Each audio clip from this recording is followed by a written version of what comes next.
حضرت خبیب بن عدی کی شہادت کا واقعہ ایسا ہے کہ جس کو سننے کے بعد آپ ان کی شہادت پر رشک کرنے لگیں گے، آپ کی آنکھوں سے آنسو بے اختیار رواں ہو جائیں گے۔ یہی وہ صحابی ہیں جن کی شہادت کے چشمدید گواہ حضرت سعید بن عامر ہیں، جن کو بعد میں حمص کا گورنر بنا دیا جاتا ہے تو لوگ حضرت عمر امیر المومنین کی خدمت میں شکایت کرتے ہیں کہ یا امیر المومنین، آپ نے ایسا گورنر تعینات کر دیا ہے جس کو مرگی کی بیماری ہے، جس کو دورے پڑتے ہیں، جو بیٹھے بیٹھے روتے روتے بے ہوش ہو جاتا ہے۔ تو حضرت سعید بن عامر کو بلایا گیا تو ان کا جواب آخر میں بتاؤں گا۔ حضرت خبیب بن عدی وہ صحابی ہیں جو حضور اکرم صلی اللہ علیہ وسلم کے ساتھ جنگ بدر میں شامل ہوئے اور آپ نے ایک نامور کافر حارث بن عامر کو قتل کیا۔ صحابہ کی ایک جماعت پر دھوکے سے حملہ ہوا، حضرت خبیب بن عدی کو گرفتار کر لیا گیا اور حارث بن عامر کے بیٹوں نے حضرت خبیب بن عدی کو خرید لیا، صرف اس لیے کہ اپنے باپ کا بدلہ لیں گے۔ انہوں نے حضرت خبیب بن عدی کو کچھ روز گرفتار رکھا اور پھر اعلان کروا دیا کہ فلاں روز فلاں چوک کے اندر حضرت خبیب بن عدی کو تختہ دار پہ لٹکایا جائے گا۔ منادی کروا دی گئی کہ ہم نے محمد عربی کا ایک غلام پکڑا ہے، تو آؤ اپنے باپ داداؤں کا ان سے انتقام لے لو۔ تمام لوگ جمع ہو گئے، ایک جمع غفیر تعداد موجود تھی، بیچ میں سے حضرت خبیب بن عدی چھومتے ہوئے آ رہے ہیں۔ وہ کیا منظر تھا کہ لوگ تیر برسا رہے تھے، کچھ لوگ پتھر برسا رہے تھے، 40 نیزہ دار لوگ موجود تھے جو صرف نیزہ بردار تھے، جو حضرت خبیب بن عدی کو نیزے مارتے تھے چلتے ہوئے۔ کبھی آوارہ و بے خان معشق، کبھی شاہ شاہ نوشیر معشق، کبھی میدان میں آتا ہے ذرہ پوش، کبھی اوریانوں پہ تیغ و سنائش، کبھی تنہائی کوہ و دمن عشق،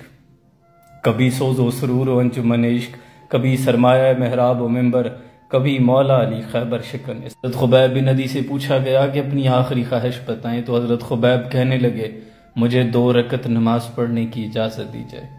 خدا جانے یہ محبت کے کیا اسرار ہوتے ہیں، جو سر سجدوں میں جھکتے ہیں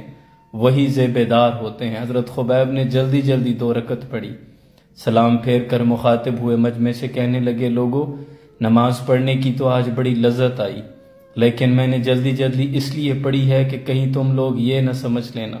محمد عربی کا غلام آج موت سے ڈر گیا، اس لیے نماز اور سجدے طویل کر دیا۔ اس کے بعد پھر آپ کو تختہ دار پہ لٹکایا گیا، ایک کھجور کے تنے کے ساتھ آپ کو باندھا گیا، گلو عشق میں ڈالا گیا جلات کا پھندا، اور پکڑ کر دار پہ لایا گیا رحمان کا بندہ۔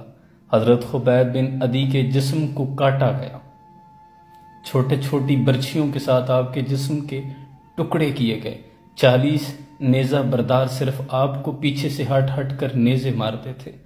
حضرت خبیب بن عدی کی زبان پہ ایک شکوہ نہیں تھا، چہرے پہ اطمینان تھا۔ حضرت سعید بن عامر سامنے کھڑے تھے جو بعد میں مسلمان ہوتے ہیں، اور حضرت خبیب کے اشعار نے جن کے دلوں پہ گہرا اثر چھوڑا۔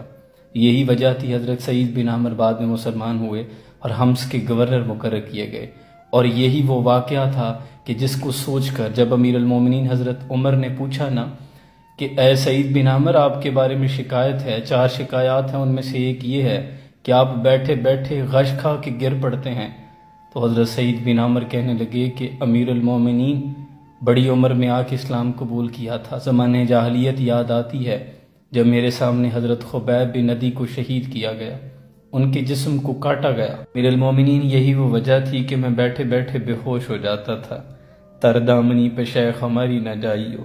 دامن نہ چھوڑ دیں تو فرشتے وضو کریں، اور ویسے تو کم ہی میاں اہل جنور ہوتے ہیں، دیکھنے والے سمجھتے ہیں کہ خون روتے ہیں، اور ان کی آنکھوں کو کہاں آتا تھا رونا ساحر، میں نے پھر رو کے دکھایا تھا کہ یوں روتے ہیں۔ حضرت خبیب بن عدی کے زبان اقدس سے اشعار جاری تھے کہ اللہ میرے یہ آج ٹکڑے بھی کر دیں تو مجھے کوئی غم نہیں، میرے ٹکڑوں پہ اللہ کا فضل ہوگا، اور اس بات سے فرق نہیں پڑتا میں کٹ کے اس طرف گروں، دائیں جانب گروں، بائیں جانب کروں، اور اس بات سے فرق نہیں پڑتا۔ وہ کہہ رہے تھے، کسی نے کہا ابو سفیان نے کہ ان کا چہرہ قبلہ کی رخ نہ کرنا، تو کہنے لگے اس بات سے فرق نہیں پڑتا، میرا اللہ ہر جگہ میرے لیے موجود ہے۔ بار کہا گیا کہ صرف یہ کہہ دو آج میری جگہ میرے آقا محمد ہوتے، تو حضرت خبیب کہتے میرے جیسے ہزاروں خبیب قربان، لیکن میری خواہش ہے میرے آقا کو ایک کانٹا نہ چھپے۔ تیر پر تیر چلاؤ تمہیں ڈر کس کا ہے، سینہ کس کا ہے، میری جان جگر کس کا ہے، اور ادھر ستمگر ہنر آزمائیں تو تیر آزما ہم جگر آزمائیں، ایسی تکلیف پہ تمہارے چہرے متغیر ہو جاتے ہیں۔ یہ ہے حضور سے محبت، یہ ہے والہانہ عشق، ہنستے ہنستے جان قربان کر دی اور لب پہ کوئی شکوہ نہیں۔ حضرت خبیب بن عدی آپ کی عظمت کو سلام، اللہ آپ کے درجات کو مزید بلند فرمائے۔ سلام پہنچے۔